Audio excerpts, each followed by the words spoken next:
but we still have a little bit to wait. And our next presenter, Adrim Nazarian, is not here yet. We hope he will still come.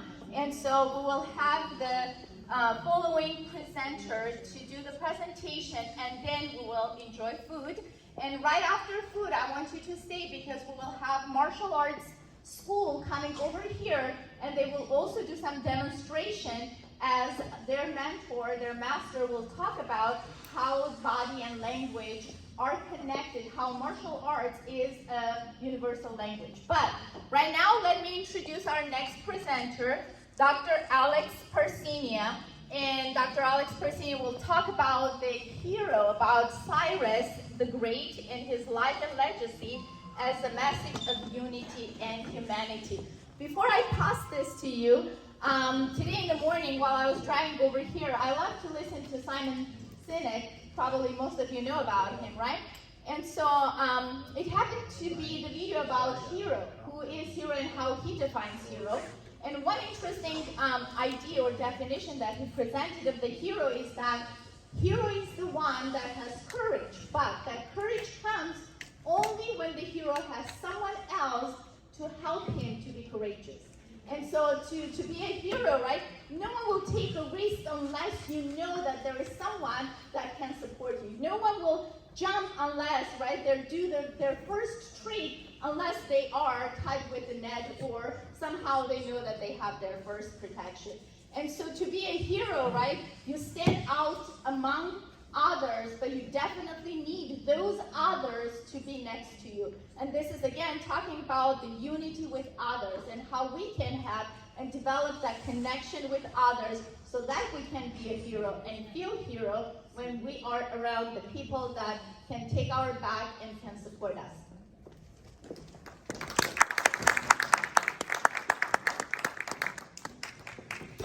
Greetings. I've lived in New York and Chicago. I can't believe people in LA, when it rains, it's like there's a huge storm. They cannot drive. It's just, I don't know, because we want rain, but then somehow we have to develop skills to drive in rain. I'm Dr. Alex Parsinia. I'm not actually a historian of thought. I'm a businessman to begin with, but I'm also a professor, and I taught at Pepperdine for 18 years, and I was the head of the department, School of Business and Management there. I've written 2 books, and I brought a copy with me. One is Cyrus, The Rise of Empire, and the second one is Darius, Empire of the Sun. The third book, titled Xerxes, Clash of Empires, which basically tells the true story about the movie 300, is under publication. It should be out hopefully in about 6 months. Now, what I'd like to talk about really tonight is Cyrus as a hero and as an individual and a leader that created unity within himself as well as really global. Now, who was Cyrus? Yes, all my books are available on Amazon under my name or under the book. Also, do a little bit of marketing, plugging. They're also available on our website, cyrusthegreatbook.com. Thank you. Wasn't he the ruler of Iran? Persia. Yes, Cyrus the Great was the founder of Persian Empire. We Persians, we consider him as our father. Yes, it's Kurosh, right. And he was born, his father was Cambyses, the king of Persia, and his mother was Mandana, the king of Media. And when he was born, he was kidnapped at birth, and he was raised by shepherds. The reason he was kidnapped is Astyages, king of Media, had a dream, and he thought, and in the dream, he envisioned that his grandson is going to take over his empire, Media. Media is the northern part of Iran, and Persia was the southern part of Iran. I'm actually from Shiraz, which is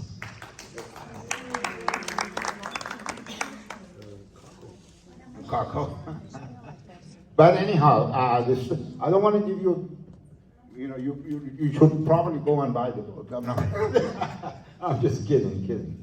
But anyhow, he was born, he was kidnapped at birth, and he was actually raised by shepherds in the countryside.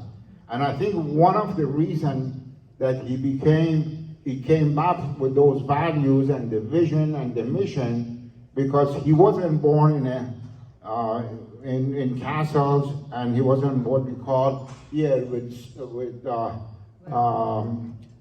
silver spoon in his mouth. So he acquired his values by his stepfather, who was a shepherd. But of course, he was discovered later on, and he went back and take over basically the Persian Empire, or the Persian province. Actually, at that time, that was a very small province in the southern part of Iran. And then his grandfather, still thinking Cambyses, that he's going to come after him, so he attacked Persia, and then, I don't want to spend a lot of time, but anyhow, Cyrus was successful in conquering Media, and what he did, but of course he was half Median. His mother was Median, which in today would be the Kurdish people in the north, okay? And so he was half Median, half Persian, in effect. But of course he united the Medians and the Persians and became one, which was the Persian Empire. Then after that he conquered Lydia, which is the present-day Turkey, all the way to Eastern Europe. And then after that, he conquered Babylon, which was the present-day Iraq. Now, he was a leader, he was a conqueror, he was a visionary, and he was a hero. However, his value system is what he brought to the world. That's what we know about Cyrus. What we consider Cyrus as the fact that he came up with the first charter of human rights. That's amazing. The story of Babylon was the fact that Babylonians, when they conquered Jerusalem, they brought the Jews in as slaves in Babylon. Now, when Cyrus conquered Babylon, he freed the Jews. And not just he freed them, but he also helped them to go back to Jerusalem and build their temples. So to the Jewish people, he's considered as a, what is that? What's prophet. Actually, after prophet, after Moses, they still consider him a prophet. And it's interesting, the effect of Cyrus' ideology and thinking and philosophy on U.S. Constitution. Actually, our founding fathers, when they were coming, well, one of them, Jefferson, who really wrote the U.S. Constitution, when he was coming from France to Washington, he brought 2 books to the rest of the founding fathers and asked them to read these 2 books. These 2 books, one was Prince by Machiavelli, and the other one was Cyropedia by Xenophon.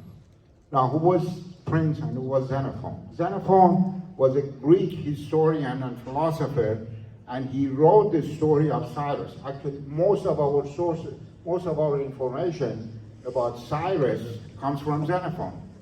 And at that time, Greeks and Persians were not good friends. But Cyrus was such a personality and such a unique person that Xenophon actually writes very well about him.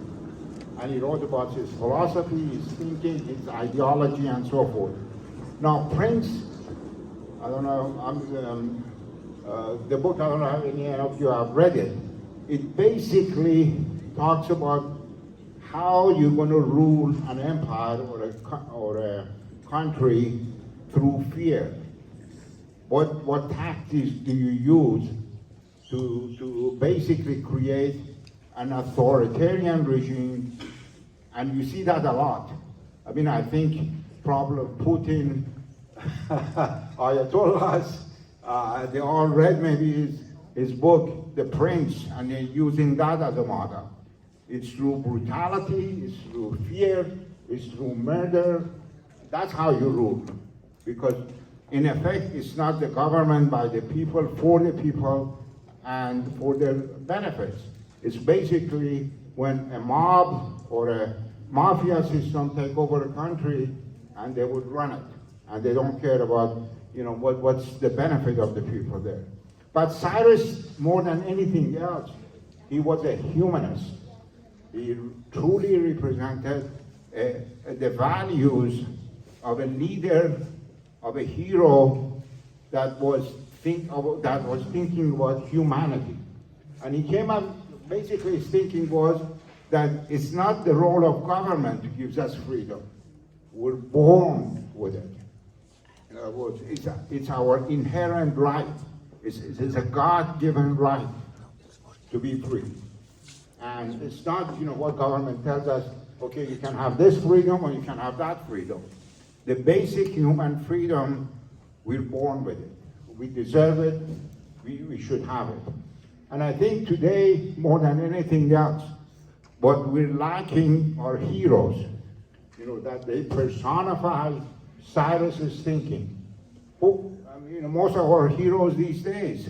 And I think that's one of the reasons our world is in this state. Look at, unfortunately, most data shows that we're moving toward authoritarian regimes in the world. I mean, look at what Putin is doing. Look at what Chinese leader is doing. Look at what North Korea is doing. Look at what these Ayatollahs are doing. It's all theory X. It's all a model about Prince and Machiavelli. And unfortunately, we have to change that model, that mode of thinking. Now, I'm making a movie about this. Cyrus, we're actually in pre-production, and hopefully it should be on screen in next year, 2023. And the reason, Cyrus exemplified humanity, the fact that to begin with, you have to be comfortable and create a sense of unity within yourself, and then apply it toward your friends, toward your family, toward the society, as well as globally. Thank you very much.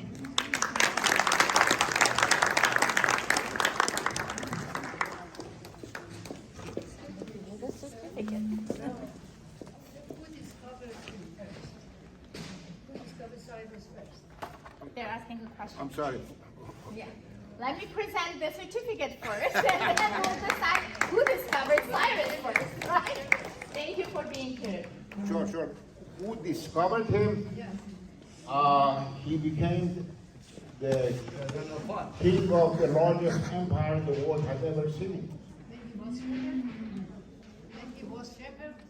Oh, when he was, okay, well, that's a very, very intriguing story in terms of what happened, how, and he was discovered. Actually, there are 3 different versions. One version of it is that he was discovered by Daniel. And another version is that he was discovered by one of the generals. That there was a general, Assategas general, that he took him to the woods, and then he went back and rediscovered. There are 3 different versions. Who discovered? I didn't understand your question, but when he was kidnapped, how he was discovered. Yes.